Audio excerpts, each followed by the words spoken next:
Make sure to subscribe and turn on the notifications so you can be alerted when new content is released. Enjoy the video. People wake up in the morning, they begin to think about their problems. Those problems are circuits of memories in the brain. Each one of those memories are connected to people and things at certain times and places. And if the brain is a record of the past, the moment they start their day, they're already thinking in the past. Each one of those memories has an emotion. Emotions are the end product of past experiences. So the moment they recall those memories of their problems, they all of a sudden feel unhappy, they feel sad, they feel pain. Now, how you think and how you feel creates your state of being. So the person's entire state of being when they start their day is in the past. So what does that mean? The familiar past will sooner or later be predictable future.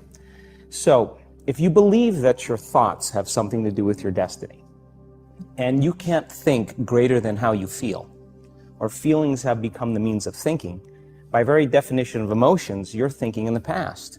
And for the most part, you're going to keep creating the same life. So then people grab their cell phone, they check their WhatsApp, they check their text, they check their emails, they check Facebook, they take a picture of their feet, they post it on Facebook, they tweet something, they do Instagram, they check the news, and now they feel really connected to everything that's known in their life. And then they go through a series of routine behaviors. They get out of bed on the same side, they go to the toilet, they get a cup of coffee, they take a shower, they get dressed, they drive to work the same way, they do the same things, they see the same people, they push the same emotional buttons, and that becomes the routine, and it becomes like a program. So now they've lost their free will to a program, and there's no unseen hand doing it to them. So when it comes time to change, the redundancy of that cycle becomes a subconscious program. So now 95% of who we are by the time we're 35 years old is a memorized set of behaviors, emotional reactions, unconscious habits, hardwired attitudes, beliefs, and perceptions that function like a computer program. So then a person can say with their 5% of their conscious mind, I want to be healthy, I want to be happy, I want to be free. But the body's on a whole different program. So then how do you begin to make those changes? Well, you have to get beyond the analytical mind, because what separates the conscious mind from the subconscious mind is the analytical mind.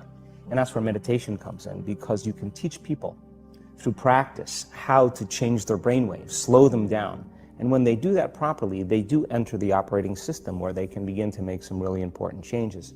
So most people then wait for crisis or trauma or disease or diagnosis. They wait for loss, some tragedy to make up their mind to change. And my message is, why wait? And you can learn and change in a state of pain and suffering, or you can learn and change in a state of joy and inspiration. And I think right now, the cool thing is that people are waking up. Most people spend 70% of their life living in survival and living in stress. So they're always anticipating the worst case scenario based on a past experience. And they're literally, out of the infinite potentials in the quantum field, they're selecting the worst possible outcome, and they're beginning to emotionally embrace it with fear. And they're conditioning their body into a state of fear. Do that enough times, body has a panic attack without you. You can't even predict it because it's programmed subconsciously.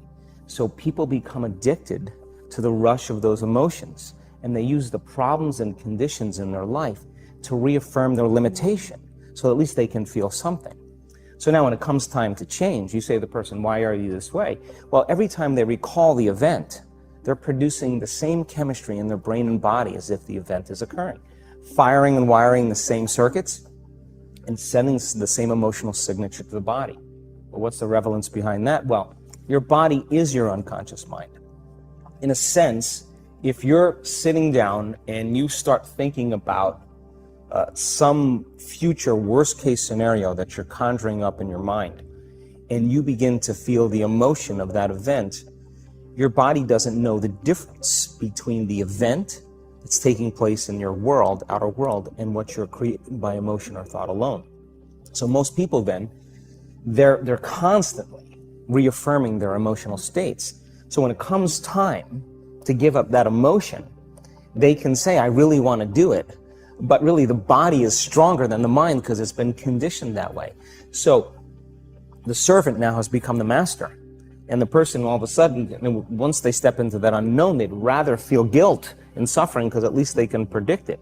Being in the unknown is a scary place for most people because the unknown is uncertain. And people say to me, well, I can't predict my future. I'm in the unknown, and I always say the best way to predict your future is to create it. Not from the known, but from the unknown. What thoughts do you want to fire and wire in your brain? What behaviors do you want to demonstrate in one day? The act of rehearsing them mentally, closing your eyes, and rehearsing the action. The rehearsing the reaction of what you want, or the action? The action of what you want. By closing your eyes and mentally rehearsing some action. If you're truly present, the brain does not know the difference between what you're imaging and what you're experiencing in 3D world. So then you begin to install the neurological hardware in your brain to look like the event has already occurred. Now, your brain is no longer a record of the past. Now it's a map to the future. And if you keep doing it, priming it that way, the hardware becomes a software program. And who knows, you just may start acting like a happy person. And then I think the hardest part is to teach our body emotionally what the future will feel like ahead of the actual experience. So what does that mean? You can't wait for your success to feel empowered. You can't wait for your wealth to feel abundant. You can't wait for your new relationship to feel love, or your healing to feel whole. I mean, that's the old model of reality, of cause and effect, waiting for something outside of us to change how we feel inside of us. And when we feel better inside of us, we pay attention to whoever or whatever caused it. But what that means then is that from the Newtonian world is that most people spend their whole life living in lack, waiting for something to change out there. What do you mean the Newtonian world? The Newtonian world is all about the predictable. It's all about predicting a future. But the quantum model of reality is about causing an effect. The moment you start feeling abundant and worthy, you are generating wealth. The moment you're empowered and feel it, you're beginning to step towards your success. The moment you start feeling whole, your healing begins. And when you love yourself and you love all of life, you'll create an equal. And now you're causing an effect. And I think that's the difference between living as a victim in your world, saying, I am this way because of this person or that thing or this experience. They made me think and feel this way. When you switch that around, you become a creator of your world, and you start saying, my thinking and my feeling is changing an outcome in my life. And now that's a whole different game, and we start believing more that we're creators of reality. And most people, when they have a thought, they just think that that's the truth. And I think one of my greatest realizations in my own journey was, just because you have a thought doesn't necessarily mean it's true. So if you think 60 to 70,000 thoughts in one day, and we do, and 90% of those thoughts are the same thoughts as the day before, and you believe that your thoughts have something to do with your destiny, your life's not going to change very much, because the same thought leads to the same choice leads to the same behavior creates the same experience, and the same experience produces the same emotion. And so then the act of becoming conscious of this process to begin to become more aware of how you think, how you act, and how you feel.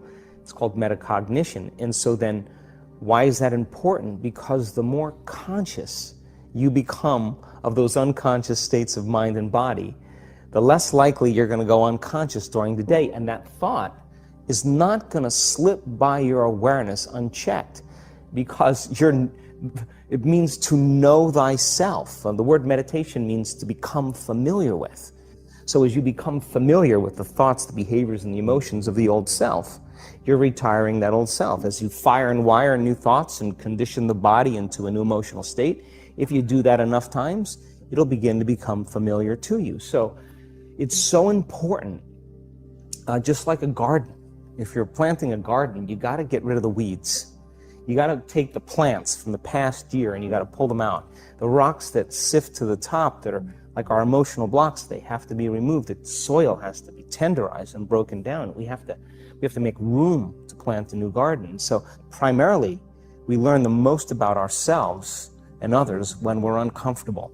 Because the moment you move into that uncomfortable state, normally a program jumps in.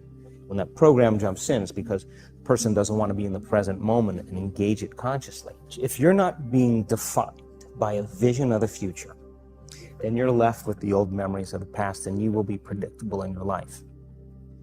And if you wake up in the morning and you're not being defined by a vision of the future, as you see the same people and you go to the same places and you do the exact same thing at the exact same time, It's no longer that your personality is creating your personal reality. Now your personal reality is affecting or creating your personality.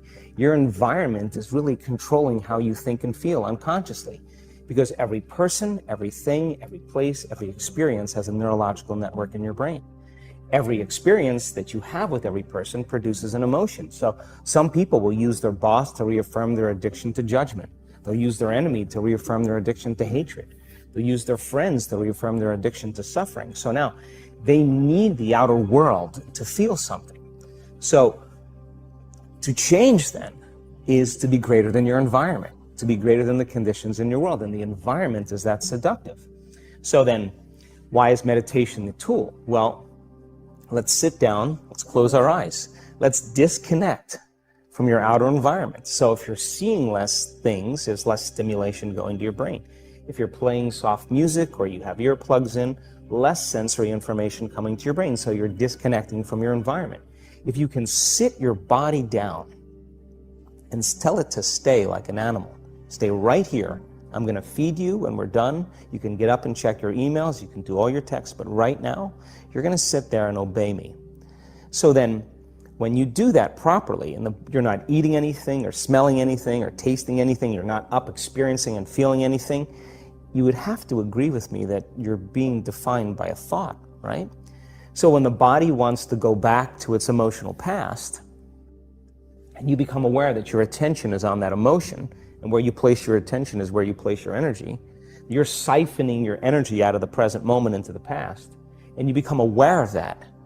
And you settle your body back down in the present moment, because it's saying, well, it's 8 o'clock. You normally get upset because you're in traffic around this time. And here you are sitting, and we're used to feeling anger, and you're off schedule. Oh, it's 11 o'clock, and you usually check your emails and judge everybody. Well, the body's looking for that predictable chemical state. Every time you become aware that you're doing that, and your body is craving those emotions, and you settle it back down into the present moment, you're telling the body, it's no longer the mind, that you're the mind. And now your will is getting greater than the program. And if you keep doing this over and over again, over and over again, over and over again, just like training a stallion or a dog, it's just going to say, I'm going to sit. And the moment that happens, the body's no longer the mind. When it finally surrenders, there's a liberation of energy. We go from particle to wave, from matter to energy. And we free ourselves from the chains of those emotions that keep us in the familiar past. And we've seen this thousands of times. In fact, we can actually